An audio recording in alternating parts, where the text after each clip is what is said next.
There is a crowded field in the Republican primary for U.S. Senate in Missouri, and now the race has reached a marking post. Filing started this past Tuesday. That means candidates can now officially throw their hats in the ring, and most of the major candidates did. We're also watching another turn in the race. Senate candidate and Congressman Billy Long now says Missouri Senator Josh Hawley misled him when Hawley endorsed campaign rival Congresswoman Vicky Hartzler. Here's what Long said to our Michael Mahoney right after Hawley announced his endorsement of Hartzler. I think it's kind of like when I played basketball and the coach said, Long, don't telegraph your passes. I mean, I knew that was coming for a long time. Whenever the day that Vicky hired Josh's team at On Message to represent her, I called Josh and I said, this looks to me like that, you know, you might be getting in with Vicky. No, he said, that doesn't mean anything. And then when his chief of staff went to work for On Message, so not surprised at all. All right, let's discuss the remarks and the race with KMBC9 political reporter Michael Mahoney, who's back in studio. Good to have you back. Great to be here. First off, we had the filing open up on Tuesday. Anything of note come from that? Yeah, what struck me is virtually all of the other Senate candidates in this race took a shot at Eric Greitens. And you read two things from that. Number one, that they believe that Greitens is the man to beat in this race at this point. And you can watch that throughout a campaign. Wherever any other candidates train their fire on one particular folk in it, it's an indicator they think that's the person that they need to address and try to deal with. Not the top in fundraising, but he's got popular votes. Yeah, he is one of those candidates who has very high name ID, obviously, because he's the former governor.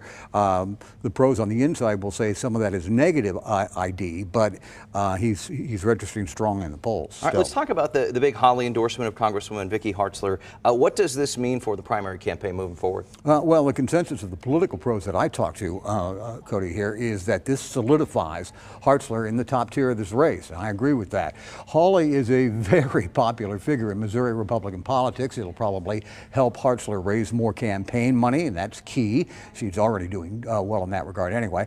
And I'm being told that Hawley is going to appear at some campaign fundraisers and perhaps campaign with Hartzler during the primary. Now, KMBC has obtained an internal campaign poll from one of the folks in this, and it shows the state of the rates. And this is a poll with 917 likely Republican voters. This primary in a responsible margin of error at 3.1%, and those are the numbers there. Eric Greitens is on top with 25% of this poll, and then Eric Schmidt is at 22, so that puts him within the margin of error.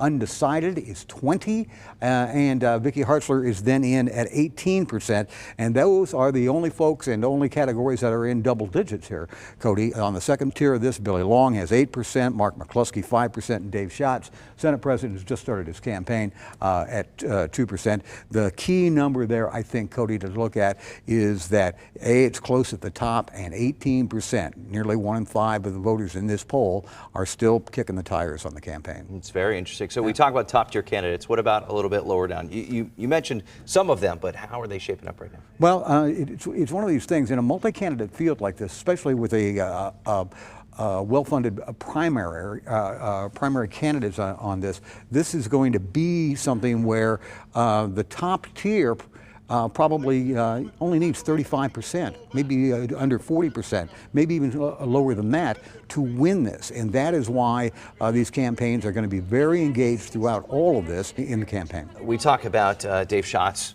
Is using some of his own money, is pledged to. Is that going to be a factor in this race? I talked with people that are close to that campaign. He is very determined to be in this race at filing. He said the other day that one of the reasons he's in it is to make sure that Eric Greitens does not get the nominee, and that he's got a problem in the sense that he is the president of the state Senate. They're having a tumultuous session, and that's tying Schatz down in Jefferson City until the session ends in mid-May. And he says he is the candidate that it is most like average Missourians. It remains to be seen, Cody, I think, whether or not voters are going to blame him for the state Senate struggles, or are going to see him trying to rise above it. Yeah, it's going to be a challenge to do that for sure. Yeah, you talk about name recognition. Mark McCloskey has some, maybe for not all the right reasons, but he has some. Well, in the Republican primary field, he certainly has it for the right reasons. He and his wife, Patricia, waved weapons at protesters in their neighborhood in 2020, and they made national headlines about that.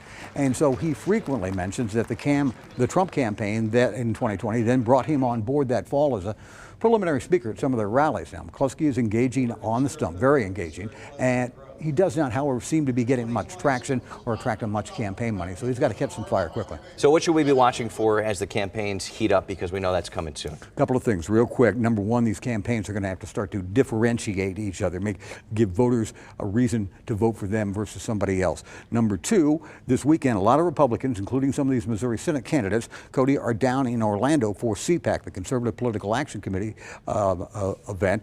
Eric Schmidt is down there. He's going to be speaking. He's also going to have a fundraiser at Mar-a-Lago, former President Trump's club, in early March. Billy Long is going to be down there. Greitens was down there right after filing, and he expects to be down there over the weekend. The thing to look for right now is how these candidates, since this field is set, as far as we can tell, how are these candidates going to begin to differentiate each other in the eyes of the Republican primary voters? And when I was at Lincoln Days a couple of weeks ago, that's what I heard a lot from the voters. Let me see what's different. Right. You got to separate yourself to rise above. We appreciate you walking us through it. KMBC9 political reporter Michael Mahoney. Thanks. We'll be right back.